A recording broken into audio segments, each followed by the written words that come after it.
You have to achieve a water neutrality, whether it is through your water debits or water credit. At Marico, we are putting all of this together, all the levers putting together, including the lever of trying to change the behavior at the community level, where we are trying to tell the communities we work with as to how to deploy water in an effective way. Marico has embedded water stewardship in our overall sustainability strategy. It's a key pillar of our strategy.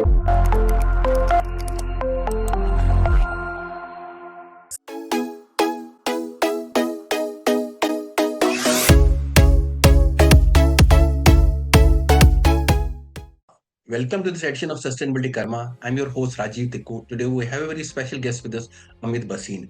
He's Chief Legal Officer and Group General Counsel at Marico Limited, which is a leading FMCG company in the country. Welcome, Amit, to the show of Sustainability Karma. Thanks, Rajiv, and thank you for having me here on the show. Marico is known as much for its business as for making impact on the communities. What is the single most development challenge that you are addressing? At Marico, of course, we have a detailed ESG and sustainability program. We have always believed in giving back to the society, giving back to the world. We have always believe in responsible capitalism. We always believe in kind of making a difference to the lives of stakeholders that we work with. There are multiple things. We have made choices of the areas where we will really intervene and make a real difference. From the top of those being sustainable agriculture, water program, education program, right? So these are some of the key areas that we are working on and kind of really doing deep work in this. So within these, if you asked about single most development challenge, if I have to talk about one, it will be the area of water.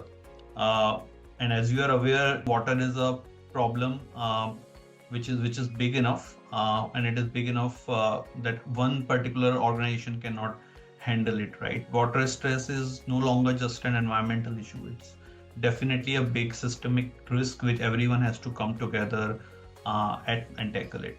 So, how are you addressing the water risks at Marico? We are looking at it from a more holistic and comprehensive point of view, and we believe that if organizations have to handle it, it has to be a comprehensive, holistic solution, which has to kind of look at the strategies both inward and outward. What I mean by that, first of all, you have to look at your own internal water management issues. You know what is happening inside the organization. Focus on efficiency and circularity in the water use. It could include reducing your freshwater withdrawal intensity across the operations. It could include implementing zero liquid discharge systems in your manufacturing unit, treating and reusing your water waste, which we are doing in Marico as well for other purposes. So basically what is called as technically as a water debit. So you have to work on a water debit side of the water problem as well. There is another angle of it on the water credit part of it, which is how external contribution of it. Just to be a holistic, only internal efforts are not good enough. You have to look at how you are contributing towards community water replenishment. Now, it could be through rainwater harvesting program, watershed development program, foresting around your manufacturing facilities, especially in the water stress zones where you're working in. Now, ultimately, you have to achieve a water neutrality. Whether it is through your water debits or water credit. At Marico, we are putting all of this together, all the levers putting together, including, by the way, the lever of trying to change the behavior at the community level, where we are trying to tell the communities we work with as to how to deploy the water in an effective way. Marico has embedded water stewardship in our overall sustainability strategy. It's a key pillar of our strategy, where we are aiming for 100% replenishment of water consumed in our operations.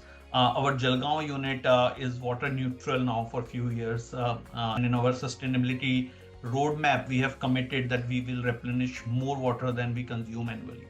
So these are few things that we are doing continuously under our water program. There are scientific interventions and awareness efforts which have led to a cumulative water conservation potential of 444 crore liters, and that is something that we are really proud of this particular number. The kind of work we have done from FY13, Marico has achieved close to 54% reduction of total water consumption intensity, which means that if I was using 100 in FY13. Today I'm using almost 50% less water in my operations, and I think that has been done with all the multiple things putting together that I just talked about. So yeah, we have a multi-layered program to kind of address this problem. How sustainable are your such initiatives? Sure. Okay, so let me kind of talk about Jalashay, which is Marico's flagship water stewardship initiative. This program is all about giving more water than we consume across our operations every year. It's quite a bold step, towards creating a positive water balance. It ensures long-term sustainability of a very, very critical resource, which is water. What makes Jalashay different? That it is a community-driven approach. It is not like a company only doing it. We get the communities together to work on it. It's not just about conservation. It's about really addressing environmental, social, economic challenge at the water-stressed regions, which have been selected very carefully where there is a need, and really about making meaningful and relevant interventions, for the communities. We are currently present in various stages. If I have to just talk about a few, we have rolled out micro irrigation systems across close to 130 acres of villages in the states of Maharashtra, Tamil Nadu, and Gujarat. We have done a lot of interventions in our specific units, like rainwater harvesting is in Jalgaon. We have rooftop rainwater harvesting and grey water treatment in Pondicherry. We have water retention projects in the hot. Multiple initiatives that are. It is important that these investments, these assets that have been built, are continue to give the benefit to the communities over a period of time. And it's not like just we have kind of done an intervention and left it. We ensure that the benefits continue to accrue to the societies, to the communities for a long period of time, and that's how we maintain the sustainability of our projects. In FY25 itself, the water conservation potential that has been created was close to 5 times of the water what we have consumed across our manufacturing unit.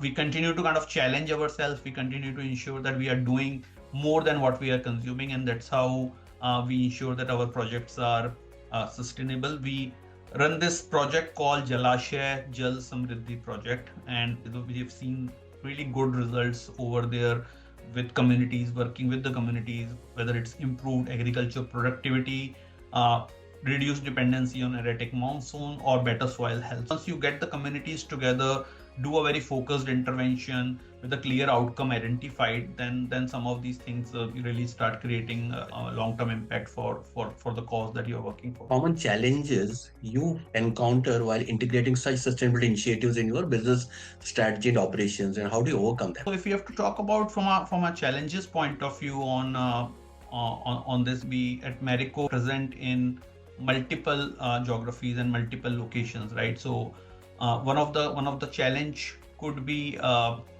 about bringing that cohesiveness, bringing that standard framework which can work across the geography. So that is something that we try to do. We try to kind of influence through advocacy, through best practices, to bring some kind of cohesiveness into in the way we are kind of addressing the problem. Again, the fact remains that the challenges of each geography may still be different, but as a corporate, once you decide few specific initiatives that you want to address, or few specific problems you want to address, it becomes a little easier for you to kind of handle them.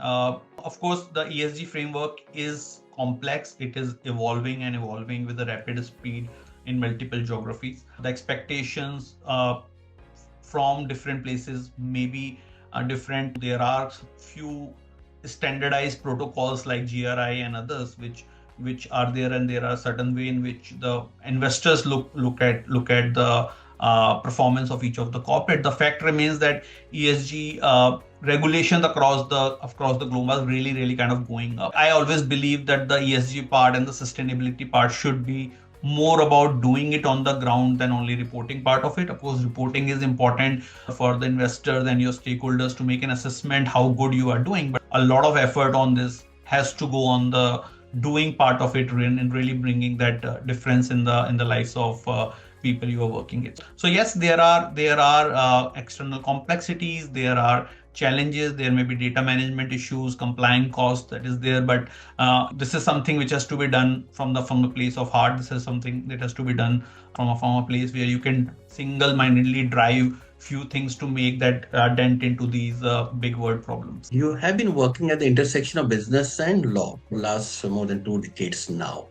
How have you seen your role evolve from shouldering compliances to really driving business? If I reflect on my journey, like the legal function and the role of legal leaders have really evolved in last few years. It is no longer just a compliance or a gatekeeping role. It is much more strategic, much more on the table kind of a role, really working shoulder to shoulder with the business to help business achieve this object.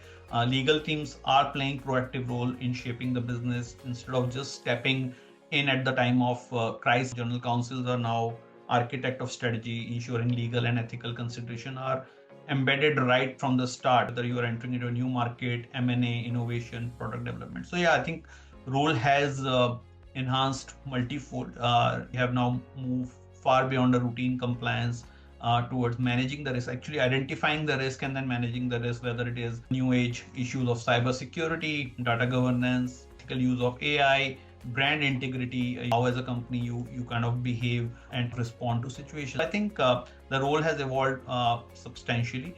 And another critical role I think that legal team may be playing is really becoming a central hub for international regulation, as the frameworks across the world are very different. They are evolving. So how do you play that role of bringing all of that together and still have a framework for your organization where you are compliant across the product portfolio you are operating in, across the markets you are operating in.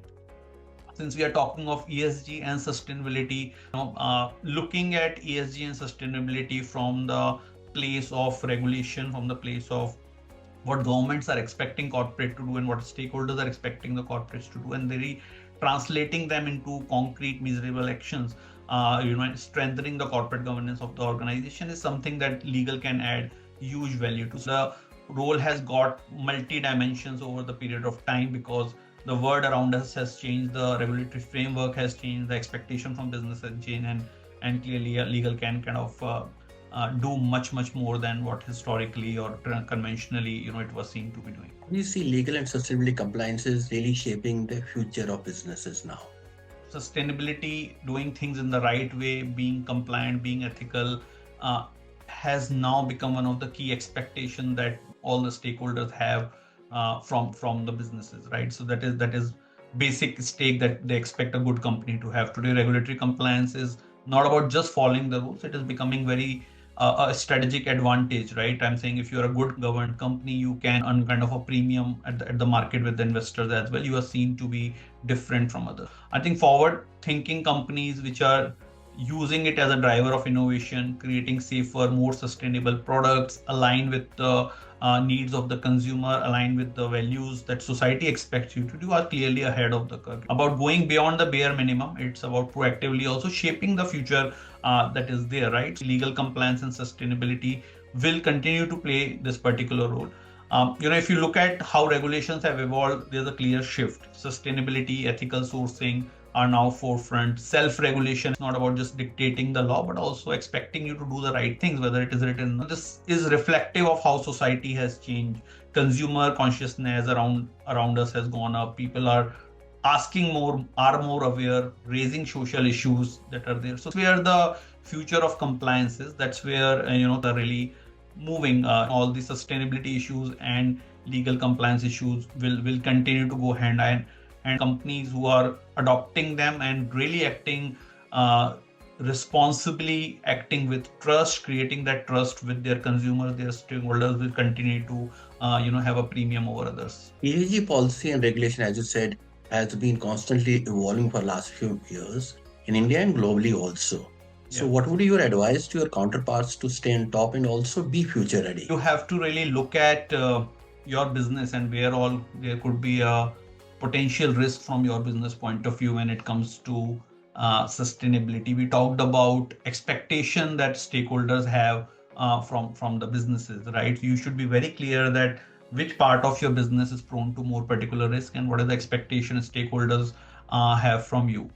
We talked about proactively shaping regulation as well. I think bringing regulation and business at an intersection where the regulations are taking care of what consumers, what stakeholders expect, at the same time taking care of the interest of the business is an important thing, because sustainability can be sustainable when it is in line with the business, and it is kind of working with the business to really drive responsible behavior, right? If we start seeing it only just as a compliance, it will not really go to that last leg where we would actually like it to see. So yes, the frameworks across the world are changing and are changing very, very rapidly. I think, one, as a legal counsel, it is important that you are able to kind of keep a track what is happening across the globe. You are able to kind of see, what kind of expectations are there from different stakeholders. Then look at your organization, look at the risk of your organization, whether it is in your product portfolio or is in your operation, and having a solid plan around it, to kind of act responsibly. It's what is expected in the current environment. And yeah, I'm saying this is an evolving space, and that will keep on, kind of evolving in future as well.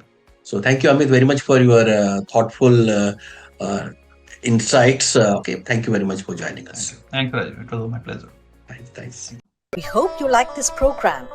We look forward to your feedback on our WhatsApp number 9818120554. For participation in this program, write to us at sustainability.karma@gmail.com. Looking forward to meet you again at the same time next week with a new episode and a new guest. Till then, goodbye from all of us. Sustainability Karma, a podcast series on sustainable development, sustainability, and ESG.